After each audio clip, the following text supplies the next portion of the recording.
The idea for this podcast really started with an intuitive hit.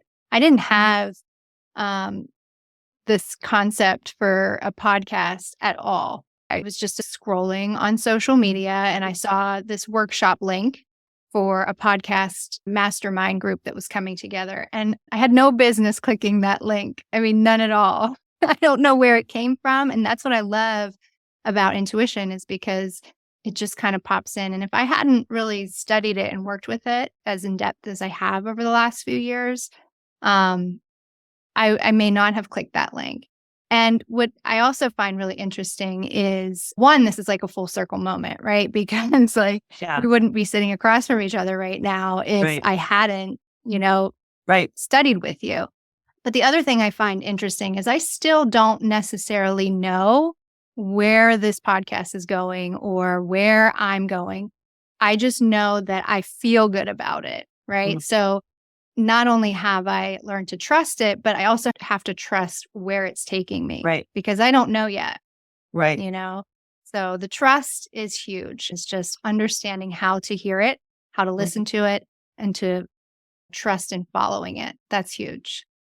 Yeah. And I think part of that's so interesting is because with intuition, you're really called to trust that little next step. Like you're saying, you don't know where it's going, right? With our minds, we're tempted to think that we have to know exactly how everything's going to turn, right? Like I'm going to do this podcast because I want to achieve this, this, and this, and this, and that's my goal. Whereas with our intuition, you just follow that moment, that little thing that arises in that click that you follow through that moment of connection and resonance. Or, after that, you take the next intuitive step to invite this person on the show or to do this. And it sort of starts to take on a life of its own. And that's how you get into the flow of life is intuitively aligning that. And, sometimes the flow will hit a dead end. Maybe that's not the way to go. So you shift and you flow into another direction. But it's always about that first small next step. That's one of the things that's really key. And it's a shift we have to make because we're so conditioned to think about outcomes and think about achievements and goals when all our intuition asks us to do is follow it for that next small step.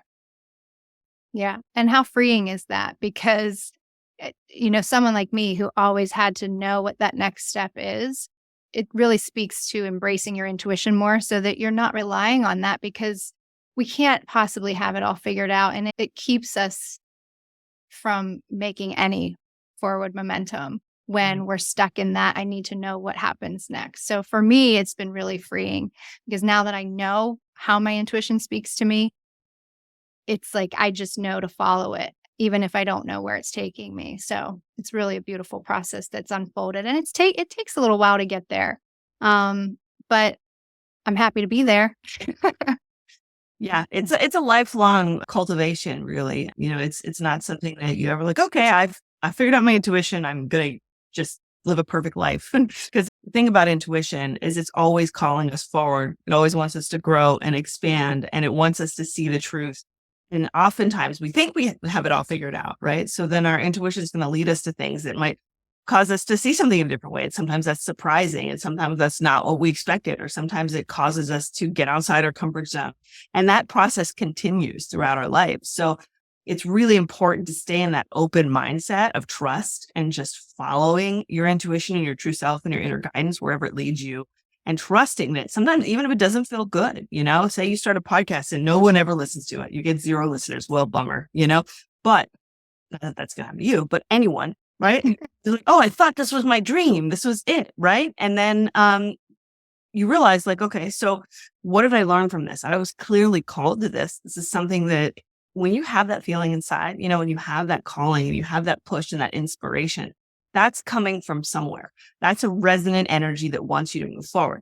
You can't get attached to having, well, if I don't have like 50 listeners a month or an episode, I'm a failure or something, right? It's about what intuition knows that you don't know. That one person that you're reaching today that you helped or that you changed the way that they viewed the world. And then maybe the 3 or 4 people tomorrow, and there's 10 people, and then the people that those people help. So it's a real ripple effect. And especially in today, the social media and all of the stuff that's out there, it's so easy to get our goals aligned in the wrong place. And that's what I love about what you're doing here, because your work is so heart-centered and so authentic. And when you're doing it from that place of heart, you're really connecting personal to personal with your listeners and your watchers. And this is something that is so key when we're watching something, is having that personal truth involved in it. So you're not out there just doing something to achieve a certain goal or have, like have the business effect or something like that. So really staying in that frame of mind of authenticity that really is guided by your intuition too. Yeah. Yeah, it's so true. Now, I've been studying under you several years now, but like maybe let's look at this from a beginner's mind. So there's a lot of misconceptions about intuition. So could you tell us a little bit about what your intuition is versus what it is not? Yes, yes, that's like one of my favorite questions. It's the biggest question, right? Because what happens with our intuition is that if we don't know exactly what it is, we can mistake it and then get sort of frustration or disillusion because we think we're following our intuition, but we're really not. We're really following something that wasn't our intuition. If it doesn't work out, then we get frustrated. So it's so key to understand, really, there's just a few things, when we work in Intuition Lab, when we start to focus on that, that really clarifies it, right? So what are the things we talk about? So we have to make sure that intuition it's not an emotion, right? It's not a feeling. It's not a hope, a wish, a dream, a fear. Those are things that are so implicitly mistaken for intuition. If we have something that we want, a desire, a certain sort of emotion that comes with that desire can be mistaken for intuition. And then if we follow the wrong thing, then we don't actually learn to trust our intuition. So what we need to remember is intuition comes from that place of quiet, peace, and power. You might be moved or inspired to do something, but you're not moved by fear. You're not like, oh my gosh, I don't do this. My life is over. I have to accomplish it. That's not intuition, right? If you're like, oh, I need to go out and do this because then all my friends will think I'm great. That's not intuition, right? Intuition is that little small voice inside you that says, this will be good for you. This will help you to grow. This will help you to be who you are, to be that self-realized version of you. That's what intuition is about. So that's what we want to follow and listen, because it comes from that place of peace and power. It might be powerful, but it's not going to be emotional. It's not going to be fearful. It's not going to come from a place of too much excitement. There's a simplicity of it and a simple movement that comes. So realizing that the peace is in there and the power is in there too. Just because it's, still and quiet doesn't mean it's not powerful and strong. It doesn't have the ability to move you forward. So that's one of the real keys to intuition. The other thing is that some people are like, oh, it's just your unconscious. And this is like one of my pet peeves when people talk about intuition, like, oh, it's just this unconscious thing where like instinct, where like birds fly south for the winter. But intuition isn't unconscious at all. It's higher consciousness. So there's nothing unconscious about intuition. It's 100% the opposite of that. So when you're using your intuition, you're using your full consciousness, your full knowingness, your highest awareness. It's when you're sleeping at night and dreaming, you might get some of that backdoor intuition that slips in through your unconscious, gives you messages or little guiding moments or scenarios. But your true inner guidance system takes you to a place of power and knowingness. So not mistaking those other things that are more unconscious things for intuition is another key. So, I have a whole list. I could go on for hours. Is there any other ones that was particularly helpful to you? No, I mean, really for me, kind of going back to the podcast, using my voice was big for me, even in the work that we've been doing together over the last few years. It's funny when I had that intuitive moment where I clicked that link, it brought up some things for me. I had done a workshop for you, and I remember you saying like, "Oh, your voice was so beautiful and that was so great." And then I also had this like vision of when I was a child and I was singing and I asked someone how I sounded and the response was not so great. It was like, "Wait, that's been sitting in my subconscious for how many years, and that's something that needs to come out to the surface." And I didn't even it's not like that comment to me that I didn't sound great was playing on my conscious mind at all, But because it came up, when I thought about using my voice in a podcast. And then after doing the workshop with you, you were like, your voice is so beautiful. So it's just interesting to see how it all kind of interplayed together to create this. Yes, this is something you need to do. Just having these little flashbacks to being a little girl, and then the work I've been doing and how it's talking to me, and then start a podcast. What, So there was this whole theme around using my voice, Yeah. Yeah. And your voice is beautiful. That was one of the first things that struck me when I heard your podcast for the first time. I was like, wow, I never noticed it because I never just focused on your voice. It was always just the whole package. But when I just heard your voice alone, I was like, wow, it's just a beautiful resonance in your voice. So I love that this whole thing really helped you to go back and sort of heal that incident in your life that was giving you false information about yourself. That's what intuition will do. And the fact that all of that aligned at the same time is significant because, there is that healing that's coming with this process. And I love the fact that you had no intention of anything when you click that link, right? And that's how intuition gets you. It just draws your attention to something and you don't know why.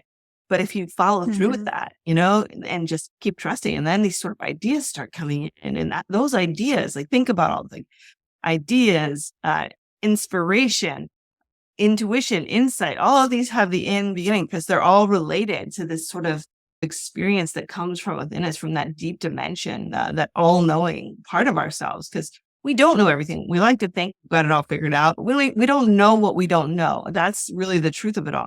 But our intuition does, and that's the key, is when we start to rely on that and understand that even if we don't know why we're doing something, well, there's a part of us that knows why.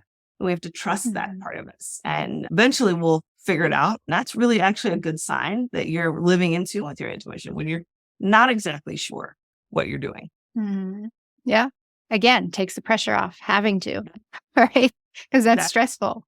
Exactly. There's a quote, I believe it's Albert Einstein's quote that you use in your book, Radical Intuition. And I love it because it really puts the whole thing into perspective. And I don't know if I have the quote exact, but you talk about using your intuitive mind first and then allowing the thinking mind to kind of join in. I love the way you teach that approach.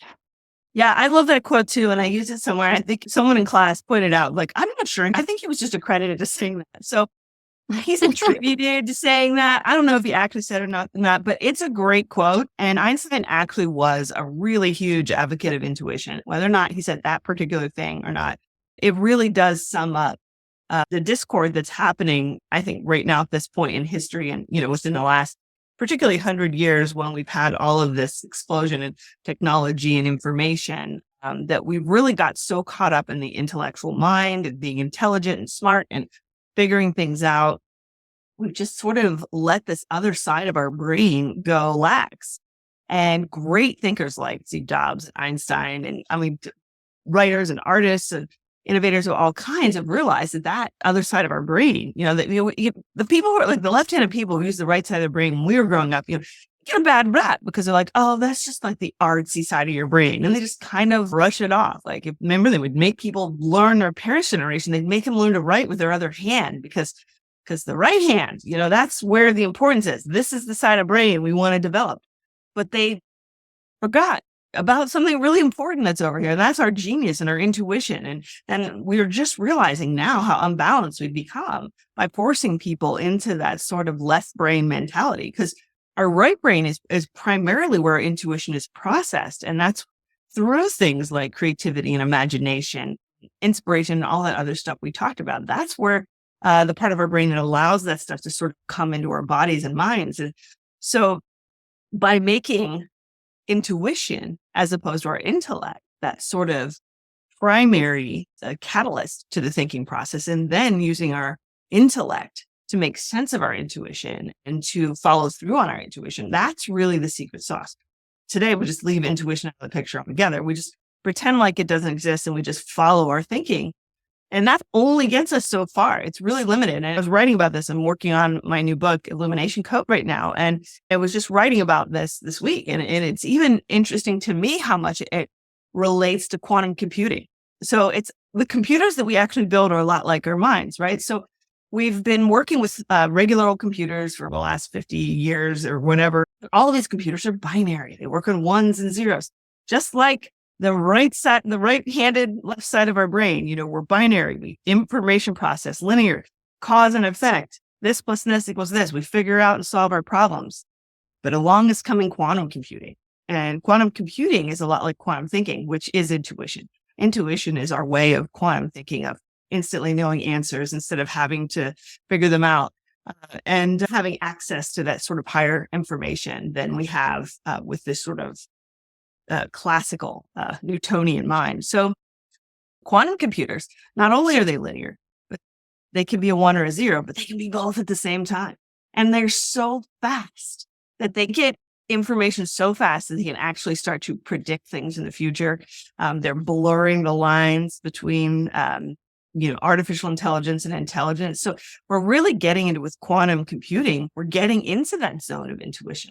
We're getting into that place where the mind and consciousness is actually something that we have to look at it in a whole other way, because all of this stuff is part of one system, but we have just been ignoring half the system for so long. And if we really want to move forward in our personal lives and at large in the world, we have to touch in to both sides of the situation, balance it out. And as we know, intuition comes first. There's no way around it. Your intuition pops in before your brain can figure it out any day of the week, just like quantum computer. It figures out the answer in a second, and it'll take weeks, months, years for a regular computer to figure out the same issue. It's no different in our minds. Our intuition comes in fast and first, and it'll give us that instant impression. That person you just met is off. Something's not right about him. You don't know why. With your mind, you got to meet him. You got to find stuff out about him. You got to figure it out. But my intuition knew it before I did any of that stuff. So making the mind the faithful servant of our intuition is a secret recipe for living a happy, smart, productive life in all ways. Beautiful. I know. I remember asking you once, I'm like, do you ever make decisions anymore? And you were like, no, it's just intuitive hits all day. And I love that. I can't wait to get to that point. I mean, I understand you still got to use your thinking mind or else we wouldn't have one. But I love how you said it, like fast and first. And it's like done, moving on, right? It would just save us so much time. Yeah. And, it's always easy. Like, I'm like everybody else. There's sometimes when you just don't know, but most of the times when I don't just get into that flow and just follow it, it's just because there's not a decision to be made. Like sometimes it just, you want to go do something. It's, oh, should I do this or that? And the answer is just wait. It's not the time. This will come when it's right. You know it, and you move and you follow it, and there's just that sense of resonance and openness and expansion that comes with it. So yeah, that is like one of my jokes. Like I don't make decisions anymore. I realized that. So it's like, I'm creating all these different intuitive tools to help make decisions. And I was like, wow, I'm like, I don't need help making a decision because it just happens. Like it feels right or it doesn't feel right. It feels expansive. It doesn't feel expansive, that kind of thing. So, it becomes second nature after a while. Right. Yeah. And you get into that zone, and then your intuitive mind is reinforced by your rational mind. It's like, yeah, that makes sense. Yeah, I'm going to do this. Right. Mm-hmm. Yeah, I love it. And I can speak to that from the experience I've had with doing Intuition Lab and how you've created the card decks for your students. And it's a great tool to learn in the beginning, but it's funny. I mean, 3 years ago, I relied on my cards very heavily, but now I don't need them. It's like things are just dropping in constantly. An image. I was just on jury duty, and it was interesting because I knew what my thought of this case was within 10 minutes of hearing the case. And it was a lawsuit situation, and I knew right away. And of course, I don't know if I think you've done jury duty before, but you can't deliberate until the case is over. So I was like dying waiting to see what everybody's opinion of the case was. And it was very obvious that we were all on the same page. But I knew right then, within 10 minutes, I knew the way that it was going to go. And then even when we were listening to closing arguments, I kind of had this image in my mind with the plaintiff kind of like sitting on the tipping scale, and he was like sitting on it. So he like had the case, right? So like I got that image, and it was great because it was like a validation that, yes, I was right 3 days ago when I first heard this case. And then when I went into the room to deliberate, we were all on the same page. So it's like I knew, and just seeing that image during closing arguments was just my validation that I was right from the very beginning. So it was really cool. And just being aware of my intuition, even in that moment when it's kind of, it's kind of stressful sitting there Yeah. in a case and listening to everything happening. And so, yeah, just allowing it to kind of be there. And I didn't even realize it was, I knew what the image meant, like, oh, there's my intuition talking to me, so just having that recognition of it being there always is something really cool. Yeah. And that's really cool too, how just the different ways that you can receive intuition. That's such a great example of how you can get an intuitive impression just by that feeling right off the bat. You had a sense or feeling, but then you can get these other things like an image that pops into your head. Use your meta senses. There's so many different ways that our intuition can give us those validations. So that's a really cool story, and I love that. It's a great opportunity to play around with your intuition, right? Situations like that, you can put your intuition to the test and really start to build trust because you're like, okay, I was right. I picked up on this energy. It felt right. And then you continue to build on that and other things in your. So you'd mentioned you're writing another book, The Illumination Code. How exciting is that? Oh Well, my God. and I'm happy to hear more about it, but I have to just say radical intuition, which is where I first heard of your work.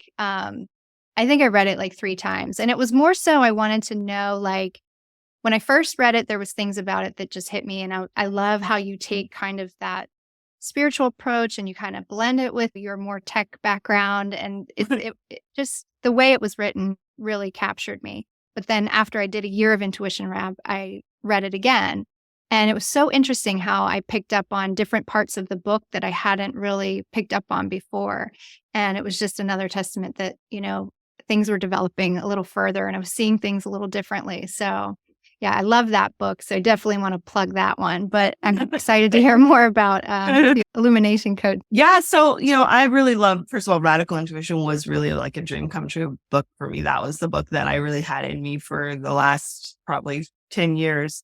And, a lot of the issue, because it's not like any other intuition book that you read. And, I wrote one of the original intuition books of our generation back in 2004, the Psychic Workshop.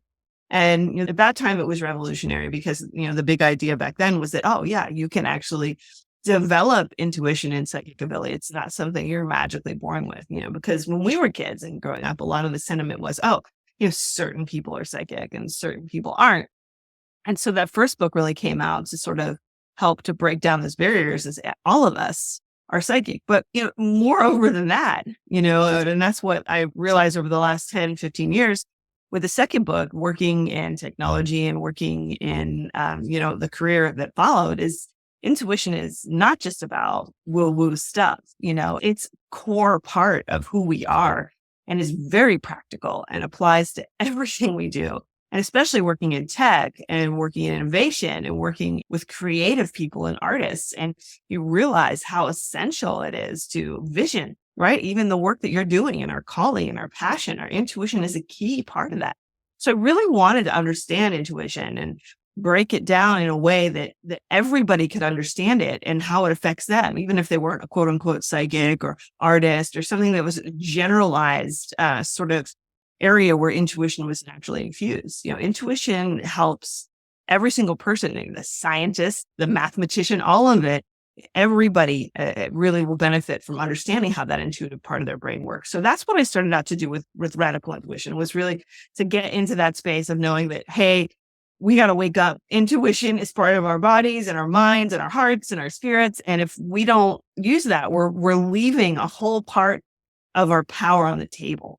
Right. It's there. And so I really wanted to help people to find that and tap into it. So now the next step from the feedback of people like you and folks in the Intuition Lab and people who read the book is, yeah, we're on board. Okay. Intuition, we got it. Intuition is like one of those things, once you start to practice it, it proves itself to you, right? Most people had little, experiences throughout their life that have made them curious about intuition if they don't already believe it. But then once you actually start to, practice it intentionally, it's like, okay, there's definitely something here. You've seen it in the lab when people take higher powers and they're like, mind is blown. And like, guys, that's what happens, right? So the next question after that was like, so like, how does this work? How does it even work? Like, We understand that it works, but how does it work? So with the Illumination Code, I really dove into quantum physics because, for me, I always say that intuition is a type of quantum thinking. And I really believe that because, we think, again, with our linear minds, just like the classical world around us, but the quantum world inside us is spontaneous and unpredictable and mystical. And all of this stuff that has the same exact characteristics as intuition. So I'm really exploring how to explain things like telepathy, remote viewing, all of the different things, psychometry, the things that we do, that we practice with our intuition. How does that work on a quantum level? Like, what does that all mean? How does it all come together so we can actually experience the quantum universe in our own lives, in our own psyche, instead of reading about it in books? People are like, oh, how to really apply quantum physics? It's also interesting, but what does it all really mean? Well, we're using it all the time. And to me, things like the supernatural, quote unquote, is just a sign that we have not figured it out with science yet. But the thing is, quantum physics explains the supernatural. Quantum physics is the missing link, the unified theory that gives us an understanding of why things that are so-called impossible things, the things we do in higher powers specifically, and other things in Intuition Lab, why we can do that. Because we're all connected by this inner invisible 0-point field of energy that conveys information between us. And it allows for that part of us that knows everything to connect with all the other things in the world and all that data bank, that universal data bank, aka the Akashic field. We've heard about that in the sort of Eastern mysticism, to tap into all of that information. So it's so fascinating to me. I've really been on this road of discovery, really diving into all of these different principles and physics and showing how they actually explain things like through quantum entanglement and things like that we're really starting to feel. And there's, physicists out there that are leading this charge. I'm not going to pretend to be a physicist. I'm a minor in physics, but I'm not a quantum physicist. So all of the stuff in this book is sort of extrapolated from the work of maverick physicists that are out there leading the charge and saying, yeah, mysticism and physics are really powerfully connected. Yeah, that's amazing. And you're right. It's the next step, because now we have so much awareness. I don't remember where I heard this, but human beings are like making that next evolutionary step that we haven't made in like 40,000 years. Before it was using our minds, right? Just trying to survive. And now we're making that next leap into, integrating our intuitive side. And I was just listening to another podcast where she had on a physician. He was a heart surgeon who he realized there's only a certain level of knowledge that I have.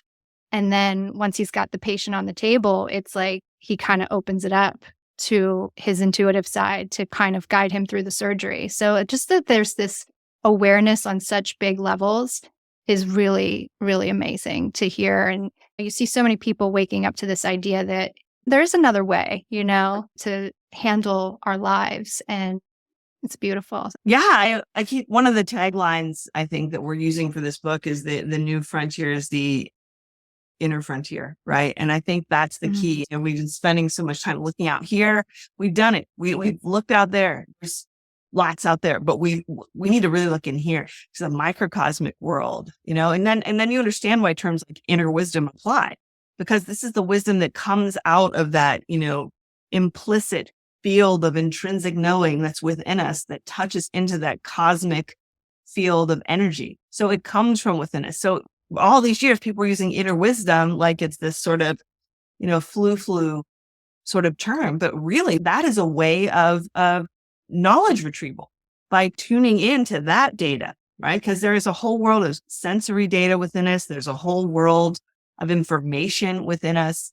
And when we go down to the microcosmic level, to the deeper level, that's when we can access this part of us that knows everything. And I think it's so important for us to understand how it works. Because it's one thing believing in intuition and recognizing that it works, but it's another thing when we actually finally understand how it works, right? So it's not just a mystery, right? Understanding that it works by these quantum connections, these sort of little intrinsic quanta of light within us that hold and embed information and connect us to the everythingness of all knowingness of the whole world. That's how we tap into it. That's how we tap into that non-local information that's not here in our own personal consciousness. And physics has proved exists. So this is, this isn't anything that goes against physics. We know now that there's a non-local field that's around us. And non-locality basically means that we can access something, whether it's close to us or not. It is not directly local to us in space or time. A great example is the Akashic records. So one of the physicists that I've really admired and working with his ideas in the book is Urban Laszlo. And he wrote a book called The Akashic Field, and how that idea of the 0 point field of energy that holds all the information is like the Akashic field and the Akashic records that we could tap into and learn all these things about the past and about, something that's happening far away. And like remote viewing, all of these things are possible because all of this data is embedded in this field around us. So it really is a question of information and accessing it and where we get it. And from the outside world and our senses, we get our information from out there. But with our intuition, we get our information from within here and our meta senses and all of that stuff deep within that can guide us. And that's better because it knows everything. The outside world, we just know what's like right here and around us, what we can see and feel and interact with. But when we go from the inside, we have access to all of the information that's out there. And that's why intuition is better because it has a higher perspective. I got chills. I'm excited to read more about this. It's great. It's great. I'm just like all that. So I really got a lot of work to do, but that's how excited I'm really excited about some of these ideas. So yeah, that's what you'll be hearing more of next year. Yeah. Well, I hope we're convincing people to develop their intuition more. So you have the Intuition Lab. I love what you said about Intuition Lab, that you were going to crack the code on intuition.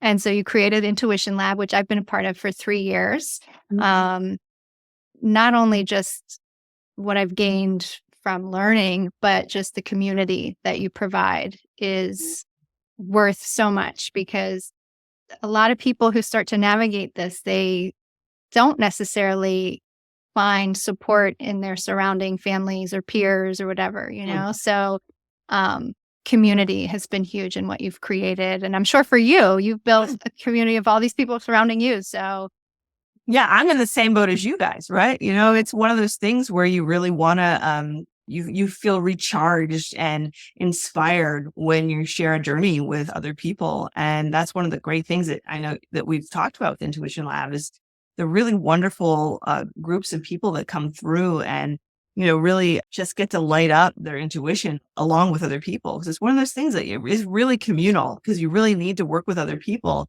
to really get it validated and to understand how your own intuition works. So the community is a huge part of it for so many reasons. And even my own, when I grew up and I was learning this, I learned in a community. We didn't have online stuff back then, but I went to a group every Wednesday night and worked with other people.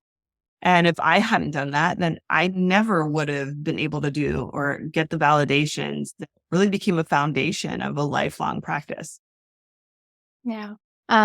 So how can people find out more about Intuition Lab if they're interested in joining or learning more about you and what you offer?